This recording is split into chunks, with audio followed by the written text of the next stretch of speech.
Buenos días, nuevamente una sesión de ciencias sociales y esta vez con el tema de la prehistoria.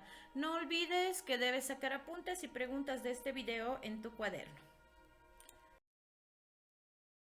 Vamos a recordar un poquito lo que es el periodo en el que se encuentra la aparición del ser humano, que es donde empieza la prehistoria. Para esto recordamos un poco las eras geológicas.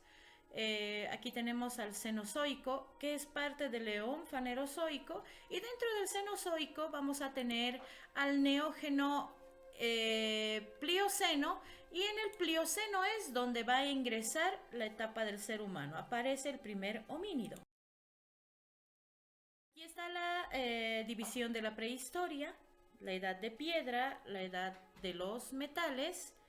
Ya tenemos dentro de la edad de piedra el paleolítico, el mesolítico y el neolítico. Dentro del paleolítico, el paleolítico inferior, medio y superior. Y dentro de la edad de los metales vamos a tener el cobre, al bronce y al hierro. No olvidemos que la prehistoria va a ser uno de los periodos en los que va a comprender mayor tiempo dentro de la era del ser humano, ¿ya?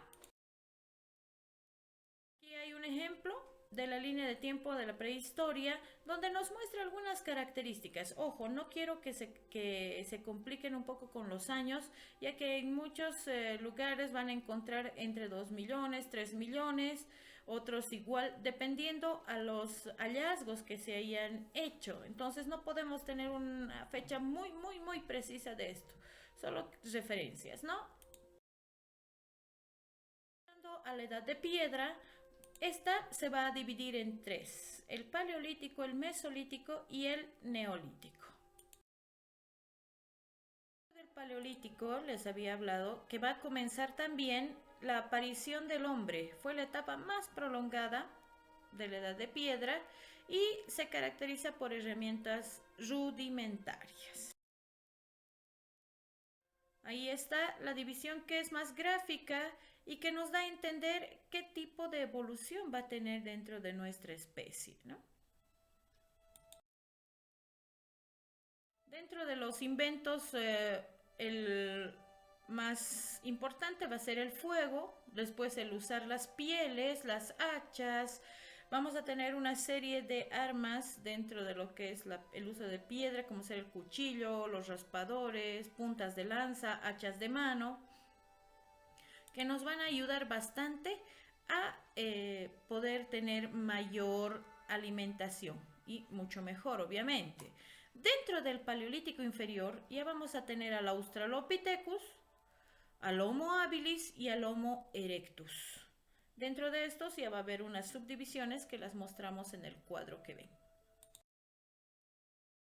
En el Paleolítico medio es un periodo caracterizado por iniciar una etapa en la que el Homo neanderthalis o neanderthalensis va a aparecer. Vamos a tener una larga data, no tan larga como la anterior, pero ya estamos hablando entre el 100.000 al 35.000, que es mucho tiempo, ¿ya? Y todos los utensilios que en una anterior etapa se habían creado, en esta van a complejizarse, van a mejorar, ¿ya? Y el neandertal es caracterizado por ser un cavernícola, porque habita en cuevas, ¿no? Además de que va a empezar los primeros sonidos dentro de los neandertales. Todavía no hay un lenguaje hablado. Tenemos el Paleolítico superior, una etapa mucho más evolucionada, ya, además de que dentro del Paleolítico superior termina la etapa del Paleolítico. Aquí ya aparece un Homo sapiens y termina en Homo sapiens sapiens, además de que este va a colonizar la península ibérica, que quiere decir que ya ha emigrado del África, ¿no? El Homo sapiens va a utilizar bastante razonamiento, muy básico, pero lo va a utilizar. Además de que coincide con el último periodo glacial, lo habíamos hablado en un anterior video, ¿ya? Y se va a caracterizar por tener neandertales y el hombre de Flores también, que es muy conocido. Dentro de la etapa del Paleolítico se va a hablar de la pintura rupestre, los primeros esbozos, ya, y ahí tenemos distintos ejemplos. Lo interesante de esto es que se va a llegar a usar rocas con protuberancias para hablar de un relieve, ¿no? Aquí tenemos bastantes ejemplos. En un periodo mesolítico, que es el intermedio entre paleolítico y neolítico, el hombre va a empezar a practicar la caza y la recolección. Van a haber campamentos temporales y el hombre va a empezar a caracterizarse por un sedentarismo temporal.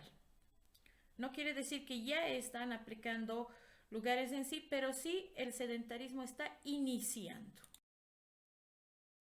El siguiente periodo, como ser el mesolítico, podemos hablar de un periodo de transición entre el paleolítico y el neolítico. Aquí ya vamos a hablar de un incremento de población, van a ir mejorando las técnicas para la recolección y además se va a empezar con distintas técnicas para enterrar a los muertos, ¿ya? Y rendir culto a distintos animales. Ya se está hablando de un estilo de idolatría.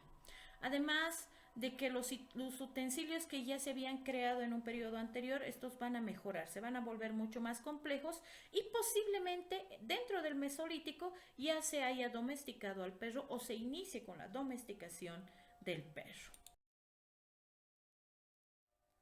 Seguimos con el Neolítico, que va a ser la siguiente etapa al Mesolítico, y hablamos de neo, un nuevo estilo lítico, ¿no? Donde ya va a ser mucho más complejo, se va a usar las piedras moldeadas, además de que aquí sí se va a desarrollar una agricultura y una ganadería muy estructuradas, además de que la alfarería y la domesticación de animales se van a consolidar. Ya hablamos de una vida sedentaria como tal.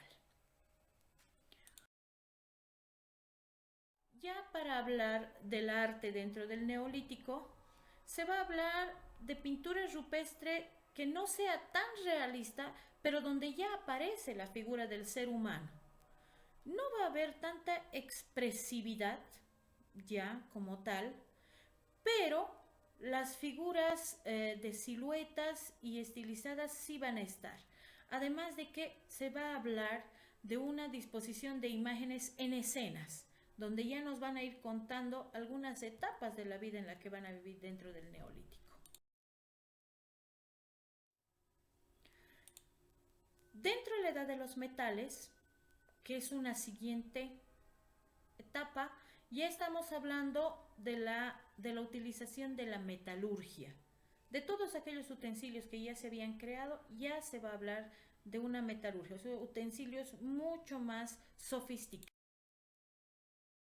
Dentro de esta edad vamos a hablar de la edad de cobre, bronce y hierro. Dentro de la edad de cobre, el cobre se va a utilizar en armas de combate, además de que va a apoyar con el uso de puntas de flecha, espadas, en la agricultura, con los picos y demás, y va a apoyar al crecimiento poblacional también que va a haber, donde se empieza a construir ciudades, ¿no? Dentro de la edad de bronce, una etapa siguiente, vamos a hablar de la aleación del cobre y del estaño. ¿Qué quiere decir? Que va a mejorar la resistencia de los nuevos metales que se están usando y además de que va a empezar una especie de división del trabajo, ¿no? Donde se van a crear los herreros, carpinteros, soldados, labradores. Y dentro de una edad de hierro ya todo esto se consolida, todo lo anterior se consolida y quienes van a empezar con la edad de hierro en sí van a ser los nititas. Van a hacer la creación de armas e instrumentos de agricultura, los van a super mejorar con el uso del. Y está algunos ejemplos de lo que se iba hablando dentro de la edad de cobre. Ahí podemos ver a alguien con una especie de soplador que ayuda a que el fuego y la fundición se creen. Además de que se va a usar un metal para que se pueda moldear, ya, y se van a elaborar armas que creen miedo a los adversarios, ¿no? Como les decía, los primeros en usar esto van a ser los hititas. ¿Por qué quise aumentar esta diapositiva de la Edad de Hierro? Porque nos habla de los sectores que ya van a emplear este tipo de armas, como ser Grecia, Egipto, Roma, que los conocemos como imperios y civilizaciones antiguas. Y estamos hablando también del florecimiento de arte, no muy rústico como el anterior que les había explicado, sino ya estamos hablando de una complejidad administrativa y organizacional de la población, en la que las artes van a ser una parte de expresión cultural, ¿no? Además de que vamos a hablar de matemáticas, astronomía, y las plantaciones dentro de los ríos se consolidan como ciudades. Ahí está todo lo que les había dicho. Obviamente va a consolidar una sociedad muy jerarquizada, estructurada, pero muy jerarquizada. Como siempre, los jefes y nobles, después por detrás siempre va a estar la religión y su instrumento de, de guerra. Después va a estar el pueblo en sí, dividido entre los orfebres, herreros y mercaderes, un poco más importantes que el resto por el uso del metal que se hacía. Por debajo la manufactura en cuanto a tejedoras y hilanderas, y abajo los campesinos y ganaderos. Por su atención, espero vernos pronto en el clase virtual interactiva. Muchas gracias.